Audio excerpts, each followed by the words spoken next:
sirve más que solo para conectar un computador y un router, sino que el switch también ahí nos brinda varias herramientas para administrar la red de forma más eficiente. Y es bastante potente, aunque no lo parece inicialmente. Tiene varias funciones interesantes. Entonces vamos a ver ahí en qué consiste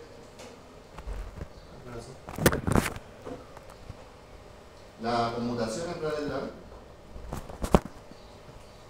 Sí.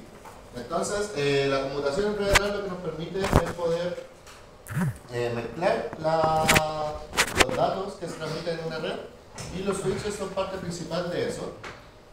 Entonces, hoy en día los switches nos permiten conectar varios equipos. Esa es la función principal de un switch, es que nos permite conectar varios equipos hacia un,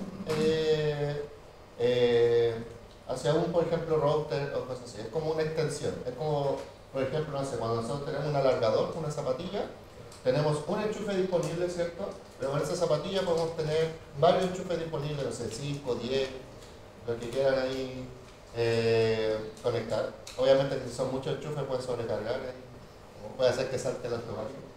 Pero eso, o sea, por ejemplo, un switch se ejemplifica como lo que vendría siendo una zapatilla eléctrica que nos permite desde un enchufe sacar varios enchufes. Entonces, por ejemplo, en este caso un switch, nosotros lo conectamos al router, el router tiene un puro puerto, pero con ese puerto, al nosotros conectar un switch, podemos conectar varios computadores. Dependiendo del switch, hay algunos que pueden conectar, por ejemplo, 24 equipos. Hay switches de 24 puertos, hay otros de 48 y hay otros ya de 64, 100. Depende ahí de las necesidades industriales de cada organización. Por ejemplo, acá, a ver, acá en el rack tenemos switches. Ahí, no sé cómo, no lo puedo sacar, así que... Bueno, los switches se caracterizan por tener varias bocas, varios puertos. Ah, claro, lo saco ahí, ¿tienen desatornillador, no? Ah, de cruz. Sí, claro, hay algunos racks, por ejemplo, que uno tiene y puede sacarlo de equipo. Aquí no. Aquí había uno que era así, pero se lo llevaron. Bueno, el switch, esa es la gracia principal, nos permite poder conectar varios equipos y también ayudar a lo que es la convergencia de la red. ¿A qué se refiere la convergencia de la red? Que a través del mismo cable vayan diferentes datos como voz, video y voz. Por ejemplo, hoy en día en internet antiguamente, por ejemplo, para poder llamar teníamos la red telefónica, ¿cierto? Con el teléfono. Para ver tele teníamos el cable, por ejemplo, el cable coaxial para ver los cables. Y para internet teníamos el cable de internet, ¿cierto? Entonces teníamos 3 servicios, cada uno independiente, cada uno con su propio cable. ¿Qué pasó? Las redes evolucionaron y llegó la convergencia. Ahora todos esos servicios son a través del mismo cable, a través de la misma red. O sea, uno a través de ahora de internet puede llamar, ver video y enviar datos. Todo a través del mismo equipo, a través de del mismo cable. Entonces eso se le conoce como convergencia. ¿Como la multiplexación? Claro. Para poder hacer esta convergencia, ahí lo que se hace son técnicas de multiplexar y de multiplexar, o sea, MUX y de MUX, para poder enviar y recibir datos. Entonces las redes hoy en día envían todos los tipos de datos de forma convergente y cuando uno hace un diseño de red normalmente hace un diseño jerárquico. ¿A qué se refiere? Que el diseño jerárquico nos permite poder administrar una red de forma más fácil. Entonces un diseño jerárquico de red por lo general tiene 3 niveles, una red principal, que es donde están los routers, los equipos de red más importantes, más de cara a internet. Luego tenemos la capa de distribución, que es donde internamente se distribuyen diferentes redes, subredes, y la capa de acceso, que es la más cercana al usuario, que ahí es donde se conecta el equipo. Entonces, es importante que conozcan esto. Las redes hoy en día se componen de estas 3 capas, formas de modelo jerárquico. No sé si en la asignatura anterior creo que habían visto como los tipos de redes, ¿cierto? Que están como las redes mesh, las redes seriales. Por ejemplo, todas esas redes hoy en día la idea es que cumplan el diseño jerárquico, donde tenemos una red principal, distribución y acceso. Esa es como la base de cualquier red. Se ve más o menos así, por ejemplo, una red. Tenemos la capa la capa más superior, que es la red principal. Tenemos la capa de núcleo, ahí tenemos los equipos conectados a los routers, los firewalls y eso hacia internet. Entonces hasta aquí tenemos una parte de la red, luego tenemos la capa de distribución, que sería esta zona, donde se distribuye todo lo que viene de internet para que la red funcione, obviamente de forma redundante, para que no, si falla un cable tenemos el otro camino y de esa forma evitar a lo más posible las fallas de internet. Y luego la capa de acceso, que en la capa de acceso encontramos nuestro switch, que es lo que vamos a ver hoy día. El switch es el que está más cercano al usuario y el que nos permite, por ejemplo, no sé, acá tenemos dos equipos, de estos dos equipos pasar a 4 y de ahí poder conectar teléfonos, computadores, pantalla, cámara, access point, todo lo que nosotros queramos, gracias a los switches. Entonces, el switch es lo que está más abajo y lo que está más cerca del usuario, por así decirlo, del computador final. ¿Se entiende? Excelente. Entonces, si está, cambié un poco el orden por eso. Es la misma diapo, pero ordenada de... Me puse creativo ahí con el orden. Entonces, el switch, como les decía, es el equipo de red que nos permite ahí conectar varios dispositivos. Y vamos a ver un poco de cómo funciona, en qué consiste. Es la parte azulita de la PPT. Que claro, vi que como que cambió y quedó ahí como... ¿Qué pasa aquí? Entonces, primero entendamos la secuencia de arranque. Cuando uno enciende un switch, pasa lo mismo que básicamente cuando enciende un router. El switch se enciende, primero verifica que esté todo funcionando correctamente, después llama al software, a las configuraciones y inicia su trabajo. Entonces, en este caso envío un post que lo que hace es como prender, ver que todo esté funcionando correctamente, ver que por ejemplo esté conectada la fuente de alimentación, la CPU, para que no le falte ningún componente. Luego ejecuta el software de arranque, el boot, que es el que se encarga de encender el equipo. Es como cuando en un computador, por ejemplo, nosotros lo encendemos, primero también lo que hace es una secuencia de verificación. Por ejemplo, cuando los computadores se encienden, lo primero que hace es verificar que esté todo el hardware conectado, que eso lo hace la BIOS. Y después viene el boot, que se encarga de cargar el sistema operativo. ¿Se acuerdan ahí cuando nosotros instalamos Linux? Teníamos una partición que se llama boot, que ahí está todo lo que es el software de arranque. Ya, eso mismo, ahí está todas las instrucciones, por ejemplo, qué sistema operativo carga primero, todo ese tipo de cosas. Acá es lo mismo, porque a final de cuentas un equipo de red es un computador. Es un computador diseñado para redes. Porque el iOS de 5 es una distribución de Linux, básicamente. Un Linux modificado para redes.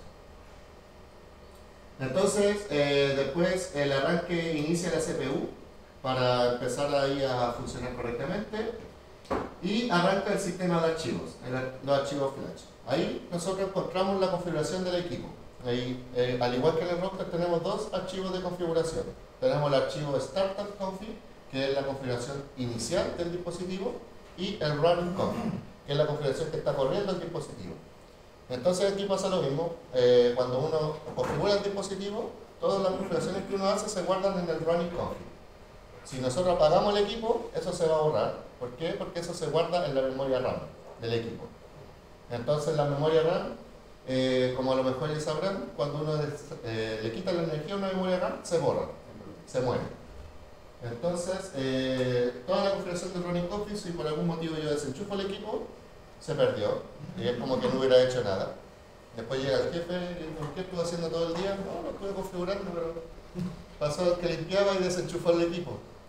Y ahí no van a tener evidencia de que hicieron nada porque no quedó un registro, no queda nada. Y por otro lado tenemos la NVRAM, que es la no volatile RAM, o sea, memoria ROM, que es la que no se borra.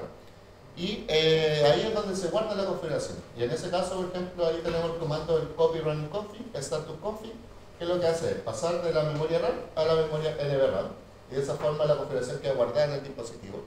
Y cada vez que se encienda, va a correr con esa configuración inicial, el status config. ¿Se entiende la idea de cómo funcionan ahí las memorias? Entonces, ahí lo que hace en el paso 5, acá inicia los sistemas de archivos para ver qué archivos hay, y en el paso 5 carga la memoria que nosotros tengamos, carga los datos que nosotros tengamos. En este caso cargaría el sistema operativo, y el sistema operativo se encarga de llamar al status config para iniciar el dispositivo. Entonces el proceso de arranque primero verifica que esté todo, ejecuta el software que se encarga de iniciar el equipo. Ese software inicializa la CPU y todos los componentes. Luego se inicializa el almacenamiento, o sea, como que viera empezar a activar el disco duro, por así decirlo, no sé, por dar un ejemplo. Y luego el sistema operativo se inicia y empieza a cargar los archivos necesarios para su funcionamiento. Básicamente el arranque de cualquier dispositivo, un computador también se inicia de la misma forma, como un proceso estandarizado. Entonces una vez que se carga el sistema operativo iOS, parece que tiene el mismo nombre que los del iPhone, pero no lo es. Aquí no sé quién lo habrá bautizado primero, pero se llama iOS. Lo primero que hace, intenta arrancar, nosotros podemos configurar una variable de entorno en el equipo. ¿Qué quiere decir eso? Que por ejemplo, una configuración inicial que esté ahí guardada en el equipo para decirle, cada vez que tú inicies, trae este archivo de configuración o este otro, o ahí nosotros podemos personalizar, por así decirlo, el arranque. Para eso está el comando boot system, que eso permite ahí modificar cómo inicia el equipo. Entonces, si nosotros no tenemos declarada la variable boot system, o sea, no tenemos una variable de entorno, lo que va a hacer, va a buscar en todo el archivo flash el primer archivo ejecutable que encuentre. El primer archivo ejecutable que encuentre lo va a tomar y lo va a ejecutar. O sea, en ese caso sería el archivo start.config. Y si no, va a tomar el archivo boot system, o sea, la configuración de la interfaz de la variable global. Y la variable global le puede decir que, por ejemplo, no sé, el archivo está almacenado en una interfaz de red, o está configurado, por ejemplo, en un servidor externo, o en un pendrive, porque la configuración que nosotros tengamos del dispositivo puede estar en la NVRAM del dispositivo, o sea, en la memoria root, o puede estar, por ejemplo, en un servidor remoto. Entonces, el equipo puede llamar a ese servidor, traer la configuración y configurar. O en un pendrive, porque también tienen unidad USB, entonces puede llamarlo desde un pendrive. Entonces eso se configura con el boot system. Ahí nosotros le decimos dónde tiene que obtenerlo. Y si no, lo toma directamente de la memoria el primer archivo que tiene. Esas son como las dos formas que tiene. ¿Se entiende? ¿Alguna duda, consulta hasta ahí? ¿No? Hay una forma como de ordenar los archivos, como va a tomar siempre el primero, ¿verdad? Claro, por así decirlo, pero siempre va a ser el start.config. Sí, se dice como que el primero que pille, pero es el único que va a haber. Bueno, si hay dos, ahí claro puede haber, tomaría como el que esté primero en la jerarquía, en el orden. Ahí lo ordenado por nombre, básicamente. También en el caso de que nosotros, por ejemplo, no sé, el equipo se haya briqueado, alguien le haya borrado la configuración y el equipo no encienda, tenemos un método para recuperarlo, que es conectando un computador al puerto de consola. ¿Se acuerdan del cablecito azul que tirábamos en el paquete 3? Que es, por ejemplo, el que tenemos acá en los computadores, también un cable de red que está conectado. A ver, acá podemos verlo mejor.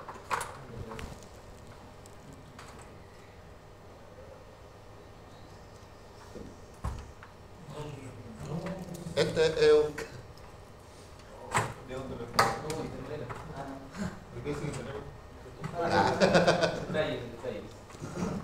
Este es un cable de consola, no sé si lo alcanzan a ver ahí. Es como un VGA pero más planito. Entonces este cable es el que nos permite ahí conectarnos al equipo para configurarlo. Cuando en el paquete 3 se tiraba un cable de consola, era este cable. ¿Y por los dos extremos igual, no? Sí, por los dos extremos igual. Es un cable serial, se lo conoce. O sea, ahí envía información de forma serial. ¿Ah? ¿Eso va al PC? Sí, pues un extremo va al PC y el otro va al equipo de red. ¿Ahí va un adaptador entonces de aquí sale HMI o algún otro? No, claro, hay, por ejemplo ahí, ¿ven ese cable azul que está ahí tirado? Ese plano, ese es el cable de consola también que llega al PC. Entonces, hoy en día hay cables de consolas que tienen USB para que sea más fácil, o algunos tienen la interfaz de red, ahí se ve mejor. O algunos tienen una interfaz de red, entonces al final después lo que uno conecta es como un cable de red al equipo. Esta es como la primera versión, después fue evolucionando hoy en día. Hoy en día hay algunos que son USB-C, entonces uno ve con USB-C nomás y lo conecta. En los equipos más modernos. ¿Y a dónde iba esto? Si alguien pregunta, yo no fui, ¿ya? estaba así.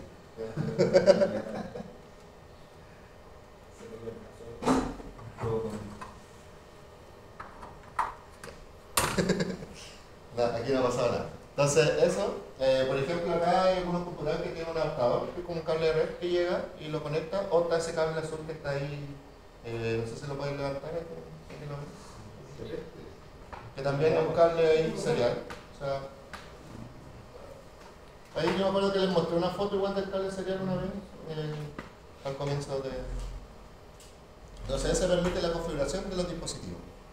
¿Se entiende? Ahí. Entonces, en este caso, si un equipo, no sé, está mal configurado, no sé, el practicante borró la configuración y ya no pueden acceder a él o algo así, conectamos un computador al cable serial, desconectamos el cable de alimentación del switch para que se apague, luego lo volvemos a conectar manteniendo presionado un botón que se llama modo. Entonces, lo que hace eso es entrar como un modo recovery el equipo y ahí nos va a permitir poder configurarlo. Ahí, como dice, la luz va a cambiar a un color ámbar. ¿Sabes cuál es el color ámbar? Como un amarillito, ¿sí? Y después un verde, verde sólido. Bien. Nada de verde payo, no, sólido. Y ahí, cuando se pone en verde, soltamos el botón y el switch va a volver va a iniciar saltándose todas las configuraciones y vamos a poder configurarlo desde cero, como que estuviera en blanco, como que lo hubiéramos sacado de una caja. Entonces, por eso es importante que los equipos de red siempre estén en un data center protegido. Porque como vimos, cualquier persona puede llegar, conectarse con un cable, mantenerlo apretado y listo. O sea, tiene control a él. Claro, por eso siempre tienen que estar, por ejemplo, en un rack con llave. No como aquí Por ejemplo, acá yo podría pescar un computador, conectar un cable serial, desenchufarlo, manteniendo apretado el botón y lo restauro. ¿Eso por qué? Porque en el caso de que el equipo falle necesitamos poder arreglarlo. O sea, ¿se imaginan perderlo? Son equipos que valen arriba de $1.000.000 de pesos. No es gracioso perderlo. Lo único sí que ahí se pierden todas las configuraciones. Ahí después nosotros tenemos que manualmente buscar el archivo y cargarlo nuevamente. Si es que no está corrompido. Entonces, ahí lo que nosotros tenemos que hacer para arreglarlo es, claro, como dije, conectar el computador por cable serial, desconectar el equipo, enchufarlo, manteniendo apretado el botón Move, y cuando se ponga en verde ya vamos a poder acceder al equipo y hacer todos los cambios de configuración. Eso es importante que lo sepan, si algún día le pasa, aquí en la PPT, en el color azul, está la forma de arreglarlo. Le digo, esperen, jefe, déjeme meterme al correo de voz, al guante. Bueno, el switch tiene diferentes puertos y diferentes LED que nos indican sus estados. En este caso, por ejemplo, no sé, 5 Catalyst de 2960, que son los que tenemos aquí, y los que ocupamos comúnmente en el Packet Tracer, se ven más o menos así. Acá, por ejemplo, tenemos el botón Move, un botón ahí que se nota al tiro. Tenemos varios LED. El primero es el LED de sistema, o sea, el que dice aquí SYS. Si está encendido, va a estar en verde, demuestra ahí que el sistema esté funcionando correctamente. Si hay un problema en el sistema, puede cambiar de color a rojo, a ámbar. Luego, otro botón, por ejemplo, el RPS, si permite un protocolo que van a conocer más adelante, que se llama Rapid Spanning Tree, así como para ver qué tan rápido puede configurarse el equipo. Eso ahí lo van a ver más adelante, no se preocupen por ahora. Luego, el estado del puerto, el número 3, acá verifica si, por ejemplo, el switch está funcionando los puertos. El modo duplex, que ahí voy a explicarles qué significa eso. La velocidad del puerto, la alimentación, si está conectado. Por ejemplo, hay un protocolo que se llama PoE, no sé si lo han escuchado alguna vez. No el PoE del olor, sino que PoE, que significa Power over Ethernet. Entonces, de esa forma nosotros podemos alimentar, dar energía, claro, a dispositivos. Por ejemplo, una cámara, si nosotros queremos poner cámara IP, en vez de tener que poner un enchufe hasta la cámara, conectamos el cable de red y ese lo alimenta. Es súper útil para dispositivos de ese tipo. Hay algunos switches que soportan y otros que no. En el caso que no soporte, va a tener un indicador lumínico que va a encender en el caso de que esté habilitado PoE. Y cada puerto tiene un LED. Acá, si se dan cuenta, es como una flechita, para arriba y para abajo. La flecha indica el puerto. Por ejemplo, el puerto 1 está arriba, el puerto 2 es de abajo, porque tiene la flecha hacia abajo. Entonces, cuando el puerto está activo, esa luz va a estar en verde. Si el puerto está apagado, va a estar apagada la luz. Es la misma luz que se ve con el packet tracer. ¿Y el 1X y el 2X? Sí, el puerto 1, el 2, 3, 4. ¿El X no? Sí, no, hace referencia al número de puerta. Entonces, en ese sentido, la flecha arriba indica que el puerto está arriba y la flecha para abajo indica que el puerto es de abajo. Entonces, de esa forma sabemos cuál es. Siempre va 1, 2, 3, 4, 5, 6 y ahí hasta el 24, 48. O ahí, hay unos switches que son así de gruesos con caleta de puertos, que son los que se ocupan en los data centers. Unos inmensos. De hecho, no sé si al comienzo de año había uno aquí tirado. No sé si lo vieron, ahí como en la esquinita. Ah, está en mi casa. Lo empezaron a desmantelar de a poquito ahí. Y bueno, ahí el LED se va a prender cuando esté funcionando y cuando esté enviando datos va a estar parpadeando ahí. O sea, ahí se ven como lucecitas navideñas a veces. Si quieren decorar su casa con luces navideñas, pueden poner varios switches ahí, todos parpadeando.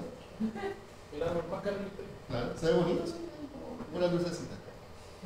El árbol del...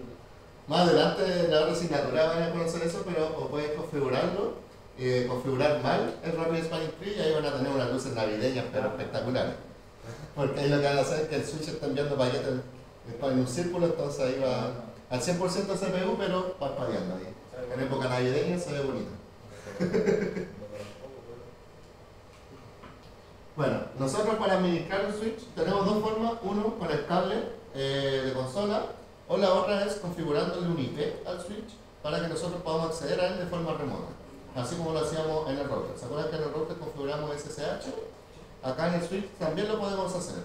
Nosotros podemos crear una interfaz virtual, porque aquí es lo importante. El router tiene interfaces, ¿cierto? Tiene la interfaz Giga 01, 02, 03, y esa interfaz nosotros le podemos asignar un IP a cada interfaz, ¿cierto? El switch también tiene interfaces, la interfaz F01, 02, 03, o Giga también 01, 02, 03, pero la interfaz de switch no es igual que una interfaz de router. ¿Por qué? Porque a una interfaz de un switch nosotros no podemos asignarle un IP, en cambio una interfaz de router sí. Por eso también un router tiene menos interfaces que un switch, porque el puerto de switch es más barato que el puerto de router. ¿Por qué? Porque un puerto de switch necesita menos cómputo que un puerto de router, porque él no va a estar viendo temas de IP, de direccionamiento, nada de eso. Simplemente el puerto se comunica mediante tramas, o sea, el switch se comunica mediante tramas, que las tramas lo único que le importa es saber el MAC de origen y el MAC de destino. Nada más. Ese es su lenguaje. Él habla en tramas mediante MAC. En cambio, un router habla en paquetes mediante IP. Eso es importante que siempre tengan esa información clara. Puede por ahí que un profe los pide en el pasillo y les pregunte eso. Literal, no ha pasado. No, que eso es como la base, entender eso, que el switch funciona con tramas y se comunica, o sea, su origen y su destino son direcciones MAC. Y los routers son paquetes de red y su lenguaje son las direcciones IP. Por eso cuando hacíamos las rutas estáticas, cuando poníamos la interfaz de salida nos molestaba. ¿Se acuerdan que salía como un error? Decía como te lo acepto, pero genera como un problema, porque él prefiere tener siempre un IP. Su lenguaje son las IP. Su lenguaje de amor son las direcciones IP. En cambio, un switch no, son los paquetes, son las tramas. Entonces, para poder nosotros asignar, perdón, dar ejemplo random de mi pasión, no sé. Lo siento, no puedo evitarlo.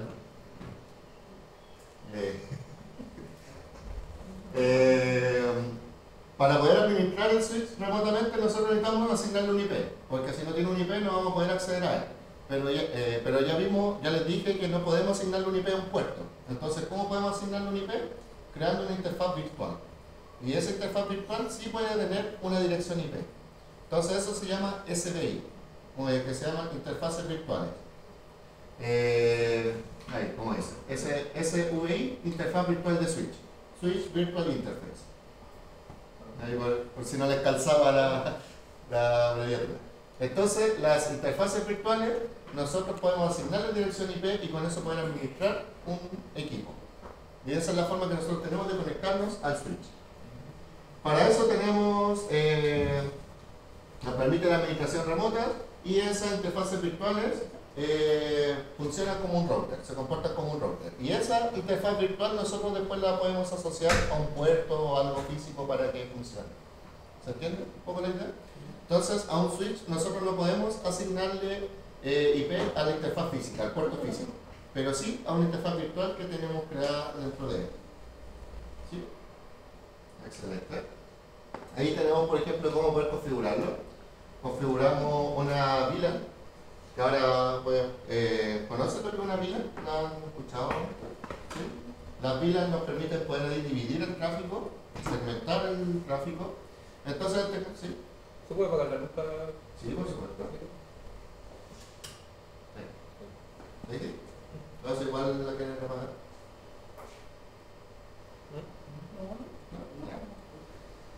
Entonces, nosotros podemos crear VLAN.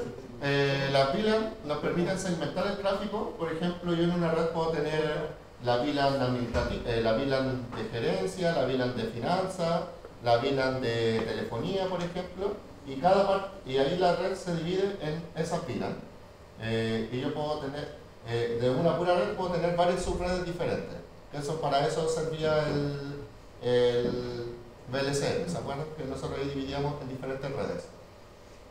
Así como nosotros podemos tener diferentes redes, podemos tener un puro router con varias VLAN. Entonces el switch funciona con VLAN, que son interfaces virtuales, por eso VLAN, de LAN, de Local Area Network, y la V es de Virtual, o sea, Virtual Local Area Network, o sea, red de área local virtual. Entonces nosotros creamos una interfaz virtual, le ponemos un número y con esa podemos configurarle un IP. Acá por defecto tenemos un concepto que se llama VLAN administrativa. La VLAN administrativa es la que nos permite poder configurar poder administrar el switch, como dice su nombre, VLAN administrativa. Con eso administramos y configuramos el equipo. Por defecto, esa VLAN administrativa tiene el número 1, o sea, es la VLAN 1. Ahora, por temas de seguridad y recomendaciones de Cisco, nunca debe ser la 1. O sea, por defecto uno lo enciende y va a ser la VLAN 1, pero nuestra primera pega como administradores de red es cambiarla y ponerla por otro número. Por ejemplo, la 99, no sé, o cualquier número. Pero siempre se ocupa como el 99. ¿Ah? Sí, y ahí la VLAN 1 desaparece, porque ¿qué pasa? Todos los puertos de un switch tienen que estar asociados a una VLAN para funcionar. Y por defecto, todos los puertos están asociados a la VLAN 1. Entonces, si nosotros dejamos esa como VLAN administrativa, cualquier persona que se conecte al switch, a cualquier puerto va a poder acceder a la administración del equipo. Y no queremos eso. Entonces, nosotros creamos una VLAN para administrar, por ejemplo, la VLAN 99 y la asociamos a un puerto en específico. Y por ese puerto nosotros vamos a administrar el equipo. Y el resto de puertos va a ser solo de acceso para que la persona se conecte simplemente. ¿Se entiende el concepto? Ahí lo vamos a ver mejor cuando lo tengamos configurado. Y también una vez que nosotros ahí en la interfaz ponemos la IP, la levantamos con el no shutdown para encenderla, a pesar de que sea virtual, igual hay que prenderla. Es como raro entender ese concepto, pero uno la crea y por defecto está apagada. Después tenemos que poner el gateway. ¿Se acuerdan de los computadores? Nosotros cuando estamos en un computador configuramos un gateway para que se conecte. Nosotros en el switch igual tenemos que configurar un gateway para que el switch sepa para dónde enviar la información. O sea, aquí el router está conectado. ¿Ah? Sí. Recordemos, el gateway siempre es la IP de nuestro router. ¿Se entiende? ¿Sí? ¿Alguna duda? Consulta hasta ahí. Entonces, eso. Entonces ahí vamos a ver después de forma práctica en el Packet Tracer cómo se configura todo esto. Es más fácil de lo que parece, son 3 comandos que queda configurado. ¿Ah?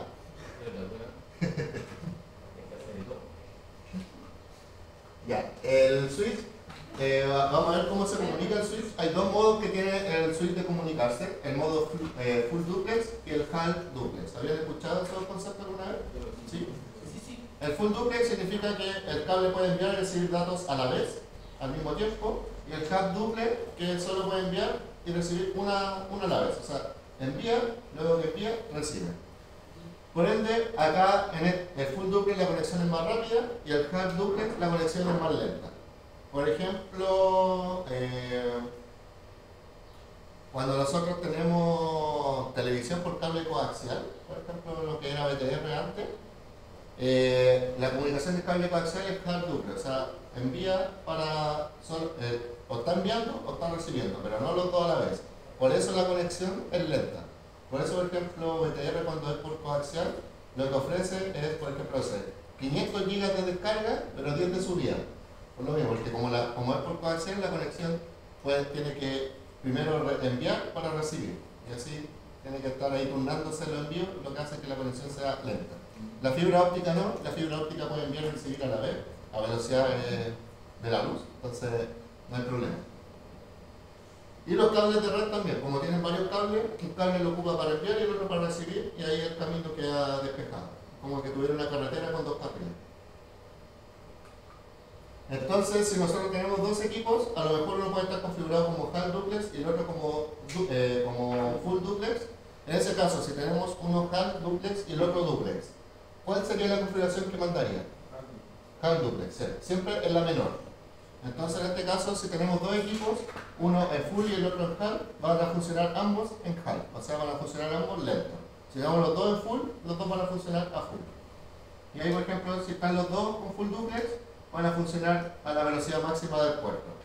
Si es un puerto fast Ethernet, van a funcionar a 100 megas. Si es un puerto giga, ¿a cuánto van a funcionar? A 1000 megas, 1024, ahí, para los pulitos.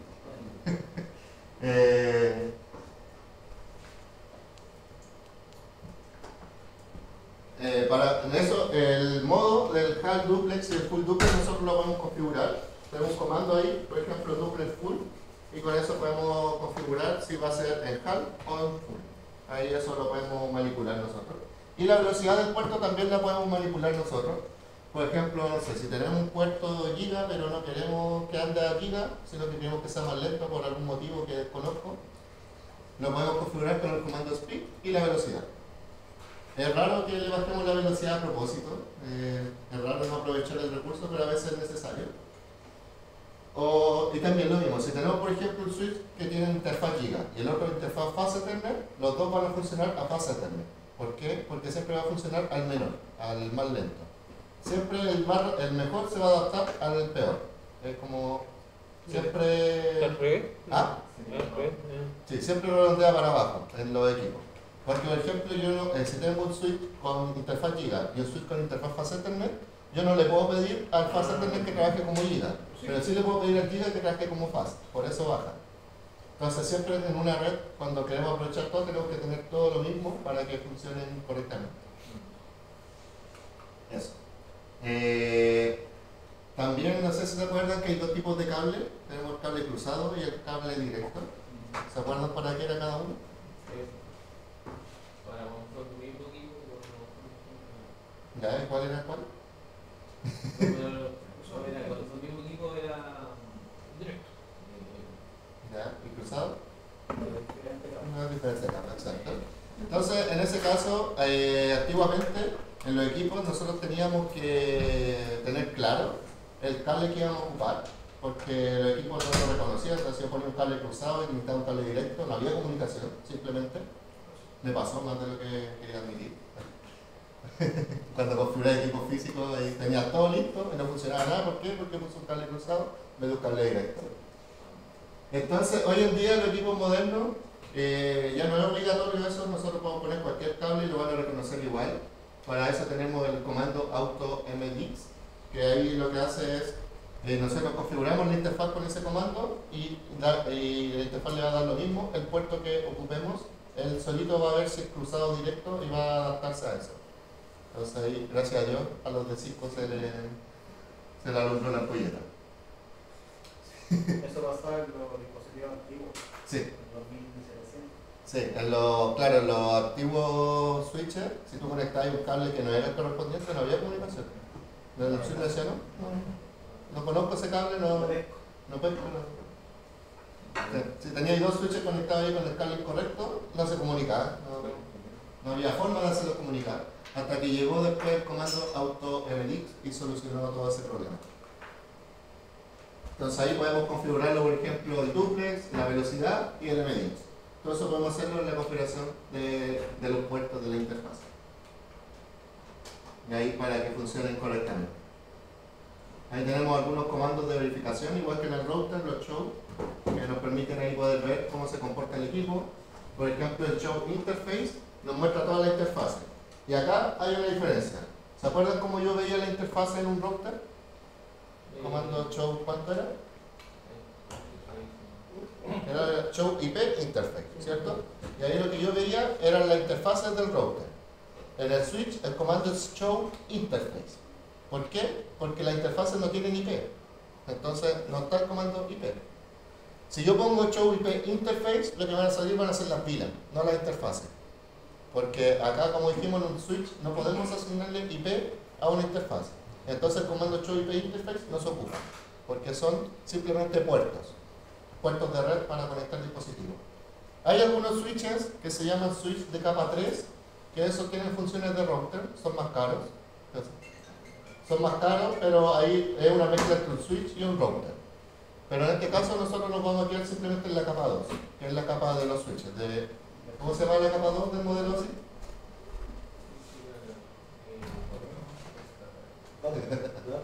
¿Ah? ¿Sí? ¿Ah? ¿La capa 2?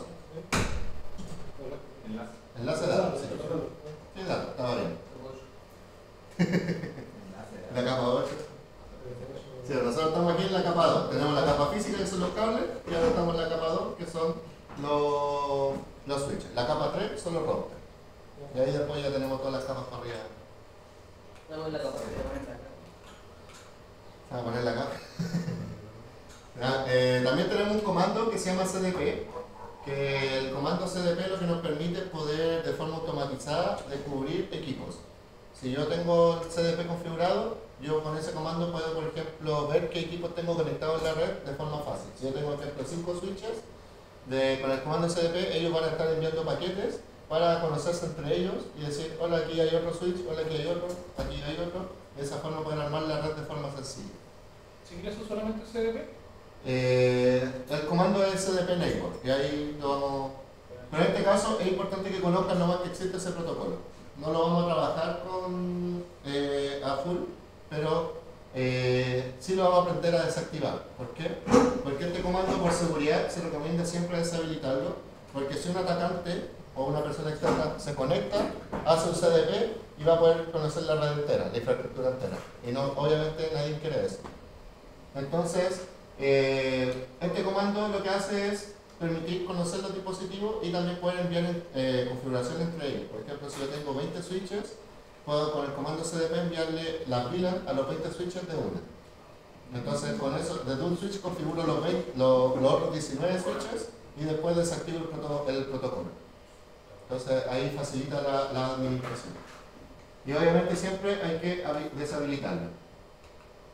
Eso. ¿Hasta hay alguna duda, consulta? ¿Se entiende un poco la idea general de los switches, cómo funcionan y para qué sirven? Ahí, igual como les decía, el switch funciona a través de tramas con las MAC, con la interfaz MAC de los dispositivos. Y se acuerdan que en el router nosotros teníamos la tabla de direccionamiento, cuando veíamos el IP router. En los switches tenemos la tabla de direcciones MAC. Con eso podemos ver las MAC que están registradas en el dispositivo y a qué puerto está asociado. Porque cada vez que yo conecto un computador, ese computador queda asociado a un puerto del dispositivo, entonces va a salir la MAC tanto está en el puerto, por ejemplo, FAS 01. La otra MAC está en el puerto FAS 02 y así sucesivamente. Entonces esa forma es la que tiene el switch de saber a dónde enviar los paquetes. O sea, a dónde enviar el tráfico, la trama y toda esa información. Así es el encabezado de la red, ahí se ven las MAC Entonces tenemos la MAC de destino y la MAC de origen. Y con eso el switch se comunica. O sea, si envío un paquete, lo va a enviar con la MAC de destino, por ejemplo, yo, a la MAC de... O sea, la MAC de origen, mi MAC de donde salió el computador, a la MAC del computador de al lado, por ejemplo. Y ahí hace la comunicación.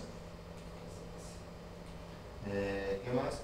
Bueno, tenemos lo que se conoce como dominio de colisiones, que el dominio de colisiones son el lugar donde el espacio que tiene el switch para comunicarse. En este sentido, lo que nosotros hacemos cuando hacemos VLAN, por ejemplo, es limitar este dominio de colisiones. ¿Por qué? Porque nosotros tenemos 24 puertos de switch, ¿cierto? Entonces esos 24 puertos van a estar peleando por comunicarse entre ellos, enviar la información y hacer todo su trabajo. Entonces, antiguamente, antes de los switch, había otro dispositivo que se llamaba hub. Los hub, básicamente, ellos lo que hacían era tomar un paquete y enviarlo a todos los puertos. O sea, ellos no diferenciaban nada, simplemente, eso sí que funcionaba como un alargador. Tenían un puerto de red y ahí si tenía conectado 5 computadores, llegaba un paquete y lo enviaba directamente a los 5. Un broadcast, siempre a los 5.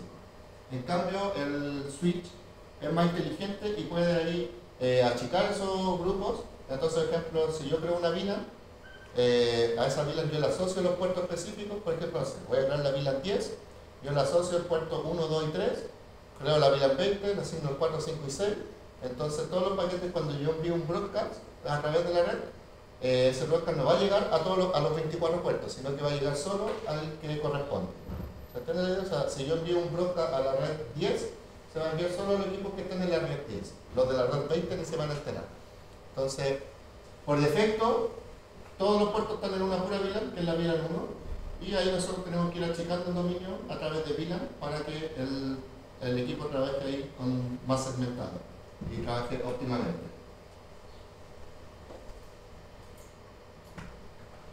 Lo mismo con los dominios de difusión también, o sea, cuando yo envío un mensaje del broadcast, lo va a enviar a todos, pero ahí yo creando VLAN hago que se envíen simplemente a las VLAN correspondientes y no a los 24, 48 o 100 y algo puertos que tiene el equipo.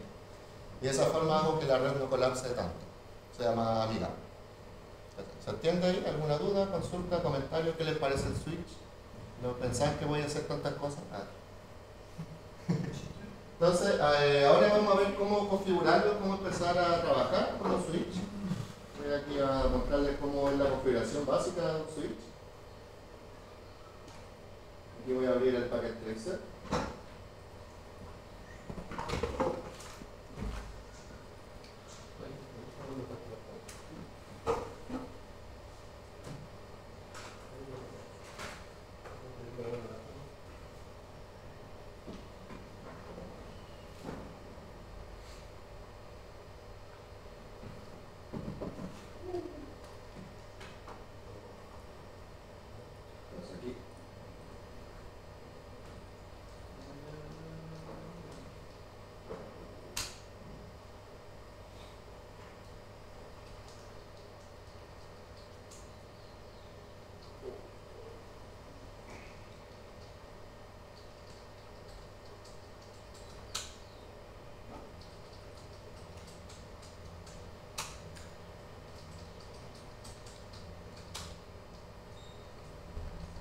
Entonces aquí tengo el packet tracer.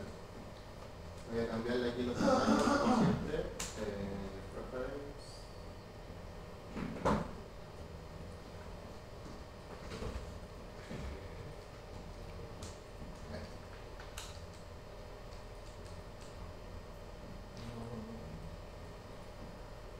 Entonces lo que vamos a hacer es una topología sencilla.